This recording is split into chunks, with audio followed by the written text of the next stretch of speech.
It's Thursday, it's 12:15 and we're live in Westminster. Bills will rise by £31 a year on average over the next 5 years to fund record levels of investment. That is needed to safeguard the health of our rivers, our seas and our waterways. The water regulator approves a big hike in bills in England and Wales. Meanwhile, in Hampshire, tens of thousands are without water in the run-up to Christmas. The City Minister, Tulip Siddiq, is named in an investigation into claims her family in Bangladesh embezzled billions of pounds from infrastructure projects in the country. We did it! How far has Keir Starmer fallen since securing that huge Commons majority? And are these two going to have an outsized impact on British politics next year? Joining us today, the Labour leader in the Lords, Angela Smith, Conservative MP Richard Holden, Mirror journalist and author Susie Boniface, and Telegraph columnist Madeline Grant. This is Politics Live.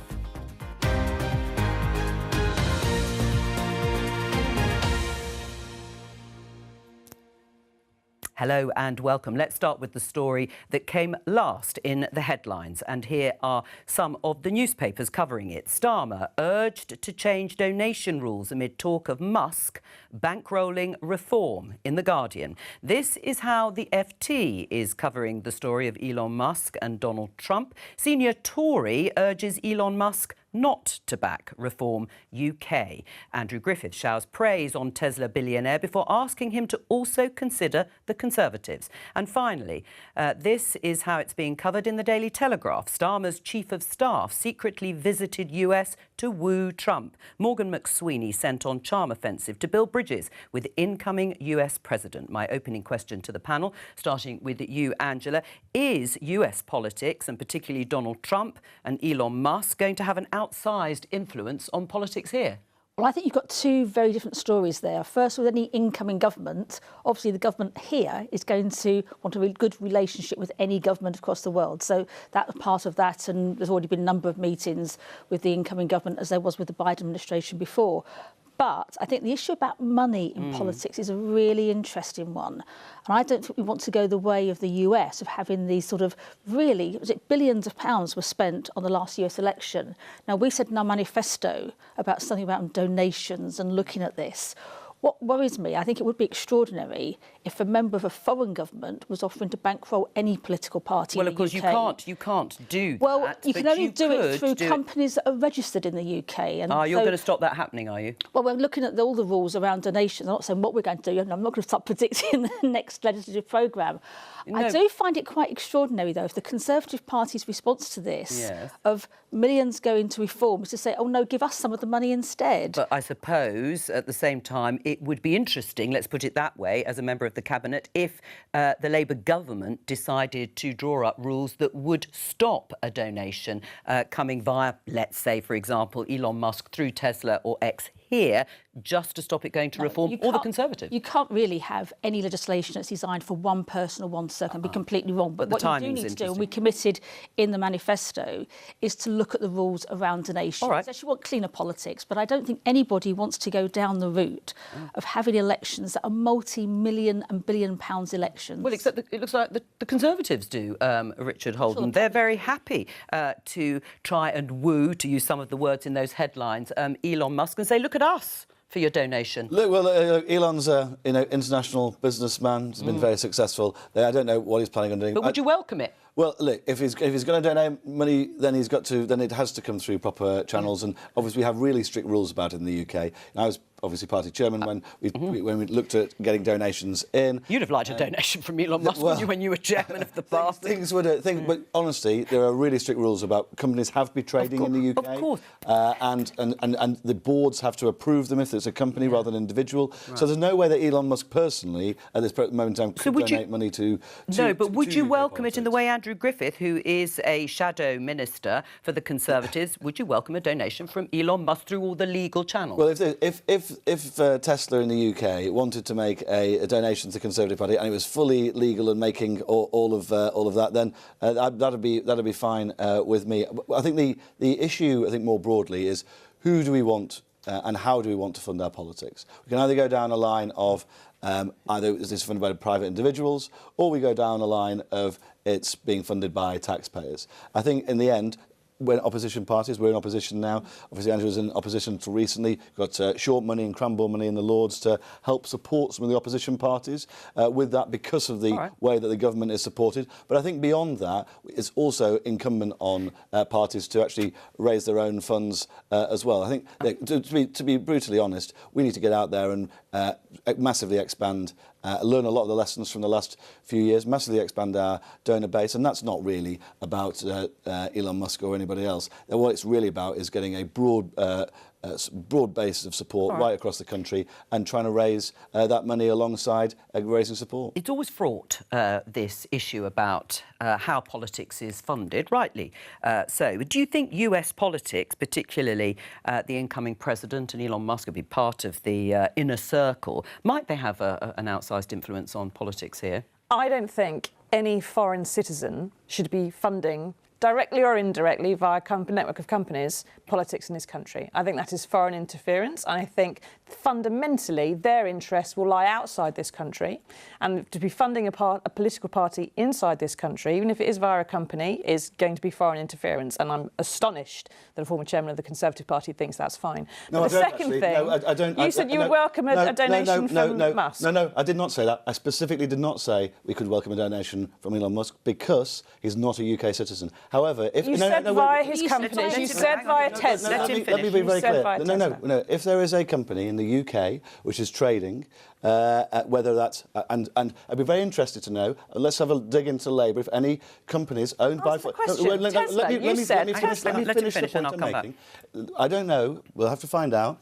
If Labour has received any money from companies which were owned by foreigners but are based in the UK and have donated to the Labour Party, I reckon there will have been over the last few years. That's not that's exactly. The rules apply to everybody equally. And I agree with you, Angela. The rules should apply to everybody equally. And we're on the same page. Fundamentally, it's Musk's UK companies. If, for example, you were to make a donation via Twitter UK, that had a revenue in 2021 of £195 million. The same year, they had a corporation tax bill of 950 grand.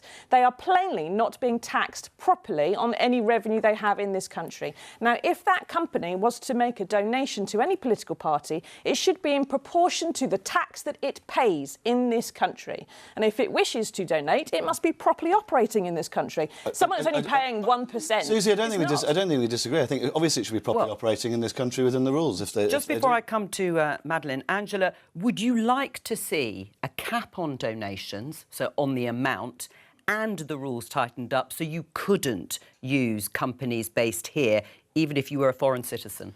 I'd quite like to look at all the rules around donations, if I'm honest. I'm not an expert on political donations. I was never chair of my party. But I think there is a level at which people think some things are dodgy and some things seem OK. Right. So small amounts of donations from individuals, from unions, from companies, I think people accept that. What I think is worrying people at the moment, and I share this concern, is the really big money where people really just want to buy influence. And if you look at the cost of the last... Arguably all donors or donations want some sort of influence. Just look at the really big money. There's a difference between someone making a donations of £100, a few £1,000s. We're talking about millions of pounds, and we get into different areas. Let me just come to Madeleine. Just reflecting on all of this, and even beyond sort of donations of money, there's an awful lot of focus on this incoming administration in the States, rightly, and maybe that's just normal. Yes, there is. I mean, it's said that, when America sneezes, Britain catches a cold.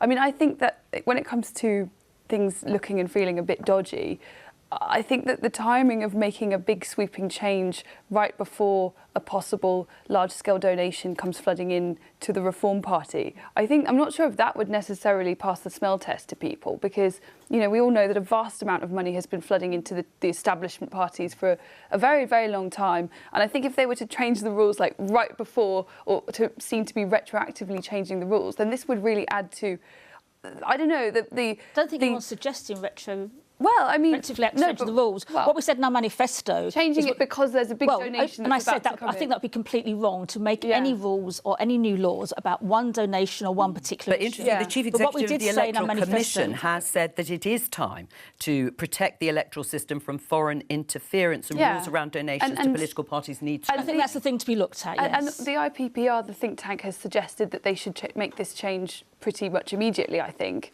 and that seems to be very much in response to the rumours of this donation. I actually think, in a weird way, this might help reform in many ways, because so much of their appeal is based on the idea that they are being kind of outmanoeuvred by the establishment. And actually, when it comes to the difficulties of being a non-establishment party operating in the first past the post system, it is incredibly difficult. The system inherently favours the incumbent parties. So I think they would have a pretty fair accusation to say that, look, we're being treated unfairly here. They're trying to shut us out, which might help them, because so much of their narrative is to do with that very thing. It's quite interesting that, you know, Labour has started to raise this at this moment in time. Yeah. We didn't. People like Nigel Farage raised it, to be honest. When people, we didn't. We raised it at the time of the election. Tightening the rules. Well, I don't. We raised it to the election. I really don't. You raised a lot of things. You didn't read the manifesto. You raised a lot of things during the election. Richard, you would have changed a lot of things since then as well. You would have gone through that manifesto with a fine tooth comb. £2 million from Dale Vince, who also financed. All right. Can I just make Just Stop Oil very just before the election. One point I would make. I also wonder if maybe we overestimate the influence that big money has, because, of course, that Harris campaign massively outspent the Trump campaign by a vast degree, and it didn't seem to make the blindest bit of difference. I think sometimes these discussions of money are actually missing the point that elections are won based on ideas and campaigns and so forth, like, for better or worse. I'm not passing any judgment on the legitimacy of that result, but I just think sometimes we have this discussion, it's actually quite different to the reasons that most people vote. Right, well, let's bring things back to the UK firmly on water bills. Let's have a look at this headline. Water bills to rise by £31 per year over the next 5 years. And that increase of about 36% it is, has come from the regulator Ofwat. Water companies had asked for a higher average rise of 40%, and this is due to go to investment over time. But the announcement has come as this happened overnight. BBC News reporting Hampshire water outage likely to last until the weekend. It comes as almost 60,000 homes across Hampshire are without water because of a technical issue at a southern water supply works. Well, let's speak to one of those affected, Jodie Cook, who joins us from her home near the New Forest. Hello to you. How have you coped, Jodie, without water? It's been a struggle. Yeah, we've been promised bottled water, and we're still waiting for that at the moment. It's been a nightmare. No shops have got any water left in it because everyone's been panic buying it. And our closest water station's about 40 minutes drive away. And you say it's been difficult. What's your personal situation? So myself, I've got 2 infant twin children. I'm disabled myself also. So getting to the shops and things anyway is difficult. Trying to make formula up for the babies to eat, because their sole nutrition is formula. Without water, you cannot make formula. So, and everything's harder work. So making bottles up, we're having to put it on the stove instead of putting in the kettle now and stuff like that, and collect rainwater. But it's not raining now, so we can't collect that. Simple things like flushing the toilet, we're having to go to the garden in the middle of the night to collect any water that we've got outside to put into the system to be able to then flush it. Brushing teeth out of bottled water, trying to keep clean and keep your hands sanitised and stuff's almost impossible. No, it sounds absolutely nightmarish for you. How do you also feel then at the same time being informed that I think for Southern Water, one of the highest, if not the highest, rise of 53% in water bills? When I first read it, I thought they were actually joking. It couldn't be any more perfectly timed. I think if they were providing a service to us that was worth it, then people wouldn't mind so much. But this isn't the first time this has happened. In the last 18 months, we've had this issue maybe 3 or 4 different times. The last one was last October, November time, while I was heavily pregnant with a high-risk pregnancy. And it took 4 days for the water to come back. But in our own personal house, it took a month. They were meant to send engineers out to our house. We got plumbers in. It wasn't a plumbing supply issue. Right. It was really bad and really concerning because of the high-risk pregnancy. Right, well, stay with us. I'm just going to read the statement from Southern Water, and we have our guest here in the studio. The managing director for water at the company says, "We're very sorry for the disruption caused to customers who've lost supply. Overnight, our teams have fixed the problem at the Testwood Waterworks and restarted the site. We're now filling up the reservoir again with drinking water, ready to restore supply. This is a gradual process which must be done carefully and safely, but households will start to be reconnected later today." Is that acceptable? No, sorry, it's not good enough. I know, I'm so sorry, Jodie, and I know you don't think it's good enough. I'm going to ask our guests and then I'll come back to you to get some reaction. I agree with Jodie. It's absolutely not good enough. And I'm a Southern Water customer as well at my home. I just think this is a failure of governance, of regulation and of management over a long period of time. And I just think everyone's got a real reason to be very angry about this. So why are you allowing the regulator to suggest such a big increase in bills? Because they've got to put the money into investment and work's got to be done. The difference, I think, now is, and I don't know why the last government didn't do this, stop these bonuses coming out. Profits gone into bonuses, and yet that should be going to investment. And there's got to be just far more done to ensure that the work gets done and people don't go through this. No, Jodie will get an apology this time. She got an apology last time and the time before and the time before. How long do you go on like this? Yeah. Till the work has to be done, the investment, and also there has to be some criminal liability for people. That's the legislation we're putting through now at the moment. I hope you're going to support this, Richard, because there's got to be ring-fence that money for investment, criminal liability. Our waters across the country now, we're seeing more sewage going into our waters than we've seen for years. It is just unacceptable. So this isn't something that's arisen now, as Jodie says. No, but you're in government now, so you've got to deal with it. We've absolutely got to deal with it, and that's why we've got a piece of legislation going through at the moment. And I just think it's got to be really the focus on getting the work done so we don't have these repeat incidents, which I know, if I was Jodie, I'm almost near tears listening to that. It makes you so angry. Well, Jodie, listening there to a government minister, are you reassured that your situation, which has obviously been going on for some time, is going to markedly improve? I don't know, but I do agree with the points about the bonuses and things like that. One of the bosses just received a £183,000 bonus, which I think would be far better spent on the system, because there's obviously a problem with the system and all that infrastructure there somehow, and there's desperate need for an injection of funds. But I think you've also got to look at the profits as well. How much profit did they make? And how much could that have been spent in improving their service? Richard, what's your reaction? No, I totally agree. And obviously under the legislation that was passed, that Ofwat can stop people getting bonuses if they demand that. And I think under the, what we've seen as well, I think there's two slightly separate issues here. One is obviously Jodie and her situation where she's lost water use and tens of thousands of houses. I had that similar situation in my old constituency when we had electricity was hit for days and days on end, and there'd been a lack of investment over a long period of time, and trying to get that sorted out, because the knock-on consequences of that were also horrendous. I think to come back to the specifics around the sort of future, though, then, obviously we want to see people with proper water supplies and not seeing these massive rises. I think, sadly, under the, So you wouldn't have, you would have said to Ofwat, you can't have these rises in bills imposed on customers. Well, I think what we saw before the election was Labour saying, don't worry, actually it's the polluters who are going to be paying to sort this out. When it comes down to it, it's actually the consumers who are paying. Labour in office now, they made certain pledges, and they're actually, when it comes to the reality, it's actually water customers who are picking up the tab. If they don't spend the money on investment, it goes back to the customer. It has to go into investment. They can't give it certain profits, they can't give it out in bonuses. If it's not spent on investment, it goes back to the customer. Well, Jodie, are you reassured that the politicians, now it's Labour, before it was the Conservatives, can sort this out and make sure that money really is spent on investment and improving the water supply? No, I have no faith or trust in either the Tories or Labour at all. Like when you look at the 5p bag charges that came in for the charity, which is now 20p bag charges, I've not heard a single thing about what charities benefited from that fund. That's all been sort of swept under the carpet, and it's hard to have trust in any politic politicians when they sort of sweep things under the carpet like that, and that goes for both parties. I'm not a fan of either, sorry.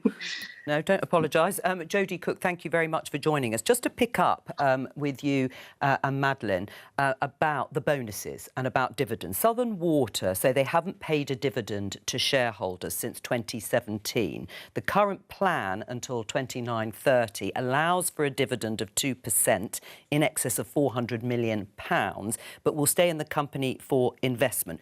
Before 2017, there were big dividends paid out. Thames Water has paid 2 dividends worth £37.5 million and £131.3 million in October 23 and March 24, and Ofwat have today fined them over £18 million for unjustified dividends, just to give a bit of context. But listening to Jodie, the juxtaposition of her situation and then the announcement of increased water bills, is there a sense that actually maybe the model needs changing? The model's obviously broken. It doesn't really matter how much you fine someone or how much you ring-fence this or you must invest that much the other. The model is broken. It doesn't work. It just doesn't function work. There should be a human right to clean water coming out of your taps, especially if you have infant children, especially if you have a disability, especially if you are caring for someone. The fact that that doesn't happen and that your nearest standpipe is 40 minutes away, what's she supposed to do if she can't drive? You know, there'll be just no water. She's got to live off rainwater. Are we joking? In Britain, in the 21st century, there's people living off rainwater. That's appalling. We should all be disgusted. The fundamental thing is that the privatised water companies have legal rules by which the shareholders govern what they do. The shareholders decide the dividends, the shareholders can decide the board, they can decide the bonuses. And because of that, there is a profit motive, which when they were first privatised was supposed to be the thing that would make them more efficient. It has not. It has removed profits, stripped them out of every public service in this country for decades, and the result is there's no money left to go back in the pot. So even when Labour says you must make so much investment and it must be ring-fenced and go in, there's still other profit coming out, and that's not going back in. It has to be nationalised in a way that makes sense and actually functions for people and that serves their human rights. Is that the answer, Madeleine? I don't know enough about this, but I definitely think that when it comes to nationalisation, this is one of those issues where firstly, it would be hugely expensive, and where would they get the money from to nationalise? Secondly, what if it nationalises and things don't improve for consumers? I mean, it seems to me that we don't often hear from people like Jodie who was suffering at the coalface of this, you know. But the situation she describes is just absolutely harrowing, especially right before Christmas. But it's also, like, to a lesser extent, this is something that bedevils many public services, that we continue to pay for them. Often the rate goes up. So, for example, with train tickets, you know, rates go up year on year, even as the service gets flakier. And I think this is adding greatly to the sense of resentment that we continue to pay, and we don't see that reflected in what we get out at the other end. That was the point I think Jodie made that was the most telling. We don't mind paying for something if we get what we pay for. And it's this sense you pay more. If they don't see improvements, having pay more, that's when the public will be even more angry. If you know it's a service that's not turning a profit, that it's run for public good, then I think paying some extra on the bill is something people can swallow a bit easier. But it's not going to be £31 because it's going up again by inflation next spring. That's one of the reasons that the Environment Secretary is launching this major review to look at this, because it isn't working for the public at the moment. I mean, it does feel broken, doesn't it? I mean, as a system, whether or not you go for a different model is another answer. But can it actually be fixed under this existing model, Richard? Well, look, I mean, one of the things that we did under the last government was started in 2010 with only 7% of storm outflows actually being monitored. That's now, at least we're monitoring, because until you know what's happening in the actual system, you can't do anything about it. So that's been a big change. We actually know the issue we're facing, particularly when it comes to the sewage issue now, which is a big step in the right direction, but there is a lot of investment needed.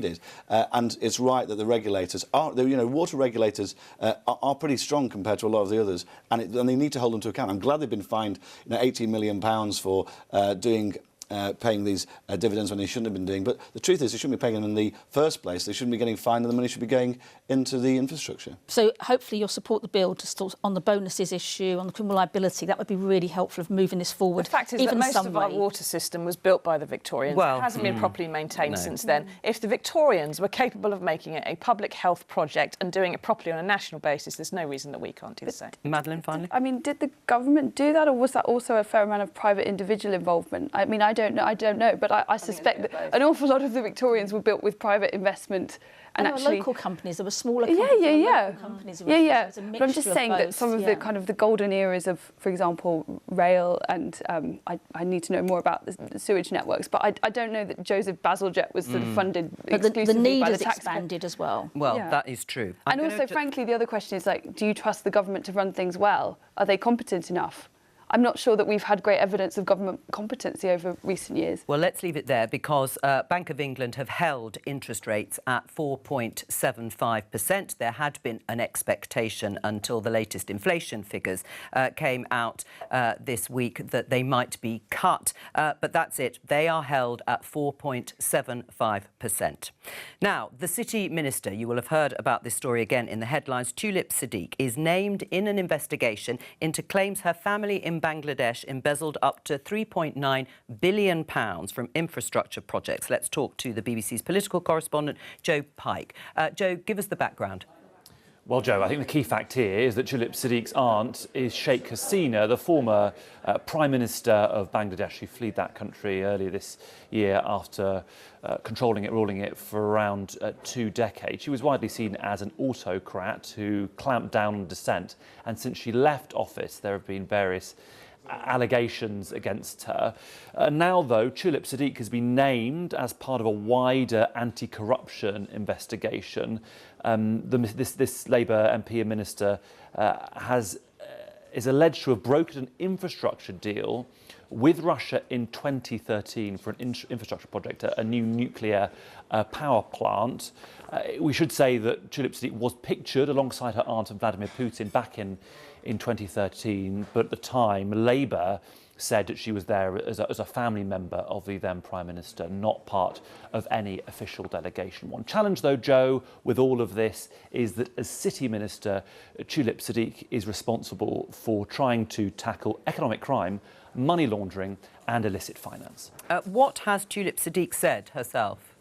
She hasn't said anything yet, Jo, but in the last few minutes, the Prime Minister's official spokesman has told political journalists that she denies involvement and she's recused herself from any government decisions relating to Bangladesh. The Prime Minister's spokesman has also added that Keir Starmer has confidence in Tulip Siddiq. We understand she's not yet been contacted by the Anti-Corruption Commission in Bangladesh or any other authority in Bangladesh. Allies of Tulip Siddiq would argue this is politically motivated and these are trumped-up charges. It's also very important to point out that the investigation she's been named in is based on allegations raised by a very senior political opponent of her aunt, Sheikh Hasina. Jo Pike, thank you very much. Angela Smith, should Tulip Siddiq step aside from her responsibilities as City Minister, those that might be directly or indirectly sort of connected in any way? Well, I think all I know is what I've just heard, to be honest. So I think they just said that she stood back and recused herself from decisions relating to this. I think where it will go now is the independent advisor will look at this, and what we've done since we've been in government is allowed the independent advisor, if he wishes to investigate anything, could do so off his own bat. It hasn't got to come from the Prime Minister. So if there is any questions to be answered, that's the person who will look at it within government, because he's separate and independent. And has that process been put in place? I've no idea. I literally know what I've just heard on the TV now. But if there's any question of the propriety of any minister, right, the independent advisor doesn't have to any longer, since we've been in, seek the approval of the Prime Minister. They can investigate if they think there's anything to investigate. All right. Well, let's talk about Keir Starmer and the government, because it hasn't been the easiest time, let's put it that way, since they took office in July. There have been controversies, starting with cutting winter fuel payment for pensioners, changes to inheritance tax in the budget for some farms, raising national insurance contributions on employers.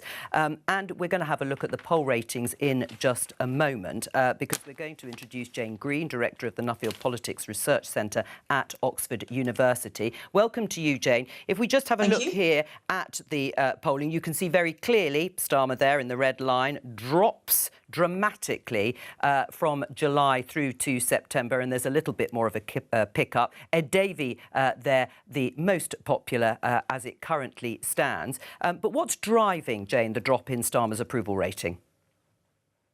Well, you've just listed a catalogue of things that the Labour Party has been doing that have been extremely difficult. Some of that, of course, are issues where the Labour Party is now changing its position compared to going into the election. Now, that is all in the context of most people's worries about the economy, I think. I mean, if we think going into the election, people wanted change. It was off the back of a cost of living crisis, which has not gone away. And those concerns about the economy, I think, are front and centre in people's minds still. Expectations were not particularly high, frankly, going into the election. But I think there was this sense that things could get better. And so far, the mood music has been, well, it's going to be difficult for quite a while. Is it recoverable? I think one of the things you tend to see over time with any government, we call it the cost of ruling or the cost of governing. You see that governing parties tend to lose support quite gradually. There tends to be a trend. So that is something that all governments are going to have to grapple with. And it's unusual. It's very unusual that then dramatically changes before an election. So that particular kind of short, the long-term trend, rather, sorry, that particular trend is likely to be negative over time. However, in the short run, some things are recoverable, and those kinds of peaks and troughs in opinion poll ratings tend to coincide with major events. So something that gets everybody to stand up and take notice and pay attention again and maybe reevaluate their opinions in the short run. And it's possible for Keir Starmer to win the next election and Labour to win the next election with low approval ratings, presumably because there could be splits on the right, for example, with Reform UK. So the Labour government now has won an election with the lowest share of the vote for any party ever governing alone, at 34% in July 2024, which just goes to show that it is indeed possible. But that's depending on there being this very high level of fragmentation in support for the party. So as you say, the split on the right from the Conservative Party who lost votes to Reform UK essentially lowered the threshold for Labour to take many constituencies in July. That has meant that that's possible, that those kinds of large majorities are possible. And that context was really crucial of the Conservative vote splitting, but it was also really crucial that the context of the election was a very strong anti-government vote. So what that meant was that people didn't want to vote for the Conservatives, so Reform UK voters, but also on the left, that voters were willing to coordinate, either going to the Liberal Democrats, who did very well on the lower vote share in terms of seats, but also for the Labour Party. So those contexts have to be there of kind of fragmentation and this particularly rare and unusual context that we had in July 2024. Yes. So it is possible, but those factors have to be in place. Thank you, Jane Green. Can you turn it around, Angela? I think what we're trying to do is look at where we get the sort of long-term investment, the long-term stability in the economy to build on. This is, you come into government and the first thing you get, and the first decision I was involved with was around the prisons. And I've heard previous ministers say we wanted to do that. We weren't allowed to do it because it was too close to an election. And so there's all these decisions that are there that have got to be made. I think I'd also look at things like Great British Energy we're setting up. That's longer term support, the nationalisation of some railway lines back into public ownership. So you think delivery, if you deliver on those key policies, that will turn it around? My sense is that if there has to be a time at which people think their lives are better because of actions government's taken. At the moment, that's very difficult. I also think after the last few years, we've had a lot of upheaval in politics. People are generally, as we heard earlier from Jodie, very distrustful of politicians. When you see Prime Minister after Prime Minister, lots of changes. So the challenge for this government is to say, look, if there's difficult decisions to be taken, we will take them and be straight with you about why we're taking them. But also look at what we're setting down the foundations for the longer term, because we want to improve people's lives. Does it matter at this point if popularity has dropped like a stone, as it looks from that graph? Because there's 4.5 years till the next general election. You get all the bad stuff, if you want to call it that broadly, out the way first. Yeah, you're right. It's very normal for political parties to try to front-load some of their unpopular decisions and get them out of the way. What I think should give, I'm sure gives many Labour MPs pause when they see Keir Starmer out there defending his policies, is that I remember when I was at university, the coalition government had just come in and they were making decisions that were very unpopular well, I was surrounded by students, so I'm sure especially unpopular with them, but, you know, unpopular decisions. But I do recall that they were much better at explaining why they were doing it and sort of creating a narrative, you know, whatever you think of that narrative, that was sort of compelling. Whereas, to me, Keir Starmer doesn't really have the, I think that, frankly, the wit or the charm, really, to go out there and explain why he's doing what he's doing. He's already relying on these heavily debunked sound bites that he repeats over and over again. £22 billion black hole. It's like he struggles to come up with. No, it's not. The OBR said it was nonsense. The OBR said they said it was maybe 9.5, but that also couldn't be proved. Well, let's agree to disagree on parts of the black hole. But broadly, what do you make of what Madeleine has said in terms of Keir Starmer himself?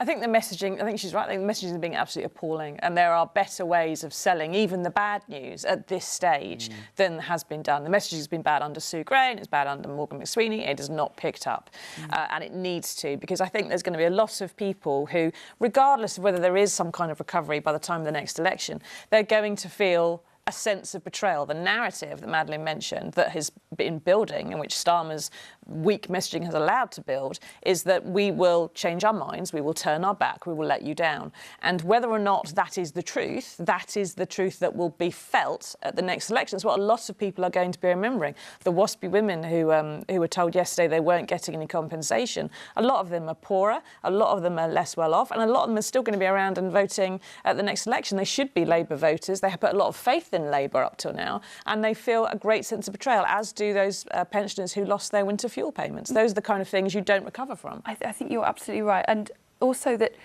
there are quite a few policies that I think can be seen to target particular groups in society. Now, taken on their own, farmers, many rural people, pensioners, small business owners, or people who send their kids to private school. On their own, these are not, like, you know, they are large constituencies, but I think taken together, that is quite a large potential voting bloc of people that have just been mobilised against the government. What do you say to that, Angela? Well, I think you're right. Look at individual decisions and you see the sense behind those individual decisions. And you can, so we don't always, I think I do concede the point, don't always explain things as well as we could do. But I think the test is, at the end of the time when in the government, whether it's at the end of election or leading up to that time, can we say to people, we've made your lives better and we've improved system and we've got the foundations and the basis. One of the things that I think has been very difficult in government for the last few years is how many short-term decisions have been taken or not taken.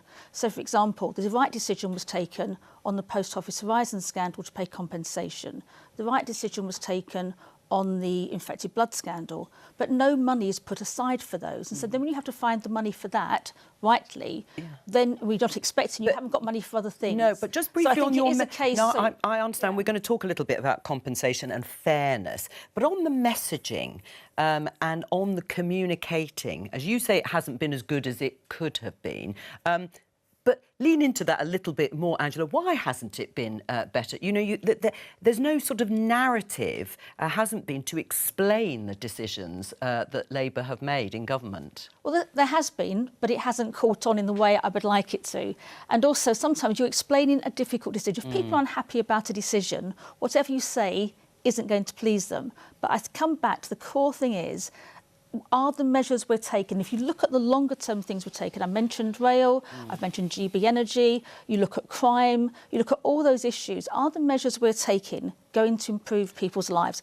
And I think there's a fundamental thing here. Taking longer term decisions that you can build on foundations is always going to be better than taking short term expediency, even if at times it's very uncomfortable. But you've got to learn. No, water's a prime example. Yes, okay. Short term decisions and no work done. Let me get Jane, just before I come to you, Richard, we'll talk about Kemi Badenoch and the Conservatives. But Jane Green, on that point, will voters credit Labour on those longer term, more systemic issues that have seemed to be so intractable?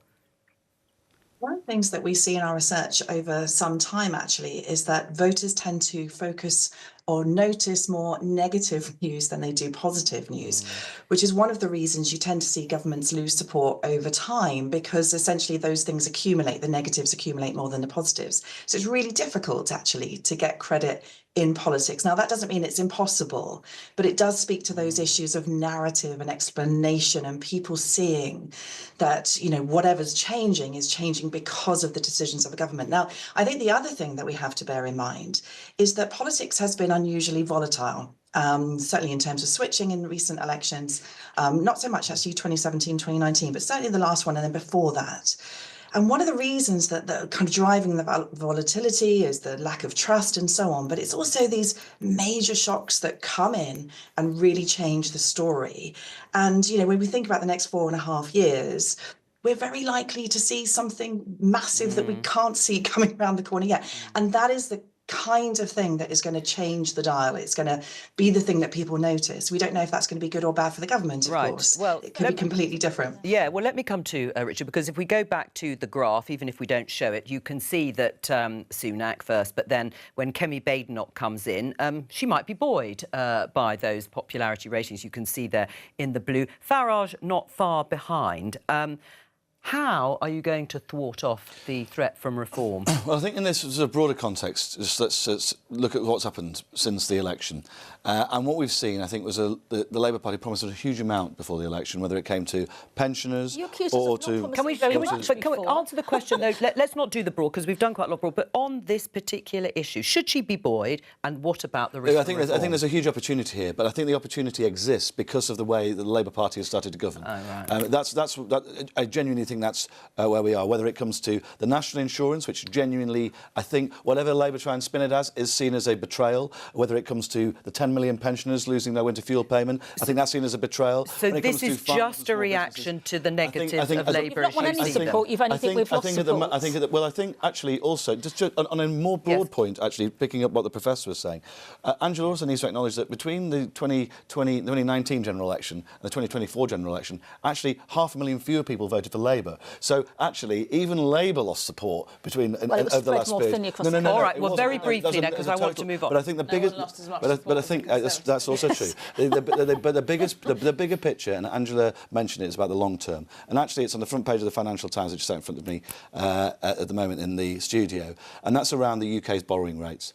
Our spread over the German 10-year, and this is long-term borrowing, is now we're now paying double the amount of rate of interest that the Germans are paying. That means not just 1 or 2 billion, that's tens of billions a year, because some financial markets and businesses do not trust the Labour government in this country. Well, it's the highest Liz Truss, but Liz Truss was the one that first... All right, I'm going to... All right. The highest borrowing differentials in 30 years. All right. So this is... You've made your point about the threat. Hang on. I'm going to hold on to this. I'm going to say goodbye to Jane Green, though, first of all. Thank you very much for joining us. I want to come back to the point about compensation and fairness, because the decision on WASPy women not to compensate them, made by Liz Kendall, how does that look now in terms of prospects for nuclear veterans, on which you've written a book? Yes.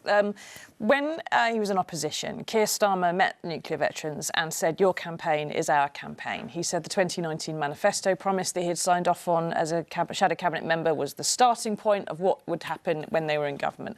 John Healey, as Shadow Defence Secretary, said, you know, there is no good reason why you do not have compensation. And since that happened, we have discovered, and I've reported on the fact there was medical monitoring of these men at the nuclear weapons tests, and that those blood tests and urine tests are no longer to be found in their medical records. Those are criminal offences. There is a case building against them. And I say at the start of my book, everybody, whenever I talk to anybody about this, says, who's the big bad wolf? Who is the person who's responsible for the cover-up and for the lies and for the fact these men haven't had justice? And the answer is always, because it's been going on for 70 years through Labour and Tory governments, the answer is always the Prime Minister of the day. And we have now, for the first time in history, a Prime Minister who very definitely does know that British troops had their blood tests taken during radiation experiments that they did not consent to, and that the result of that testing is not in their medical records, which affects their diagnosis, their treatment, their health, and their mental health for decades after. That has to be compensated. And if WASPy women are told, well, there isn't enough money to give you justice, then what Keir Starmer is actually saying is there's only so much fairness to go round. We can be fair to the people with infected blood, we can be fair to the postmasters, but there isn't fairness for everyone. You're going to have to suck it. Well, should they be compensated, nuclear veterans? Well, my understanding is that Al Cairns, who's a veteran himself, who's the Ministry of Defence and now the new Veterans Minister, is looking at the issue. You know, I can't make predictions about the decisions that are taken, but I do know he's really investigating this at the present. Should they be investigated? compensated? Well, I think it obviously should be investigated. I think the issue here is a bit like with the WASPy women, is that before the general election, Keir Starmer said these people should be compensated. A bit like with the WASPy women, he said these people should be compensated. Now they're in government, we'll stop. We're not going to do that after all. He didn't promise to compensate, but he did say there should be a fair or some sort of fair resolving of the issue. Would you like to see nuclear veterans compensated? I think there's going to be a proper investigation to see exactly what has happened. You do an investigation at the time. And what was known. Well, I think, Angela, with the greatest fairness, this has been going on for 70 years. That's why I'm asking. So it didn't happen under the last Labour government. There's one offer on the table from the legal team, which is to not have compensation, to have a special 1-year special justice tribunal to get to the bottom of the cover-up, just look into the issue of the medical monitoring, which would save the taxpayer millions and millions, billions potentially, of pounds in compensation. That offer was made to the Tories in March, to Labour again in September. No word has been heard. Well, we will bring any development on that in the new year, but that's all we have time for. It's the last programme of the year, so Merry Christmas and a Happy New Year. We'll be back on the 6th of January. Bye-bye.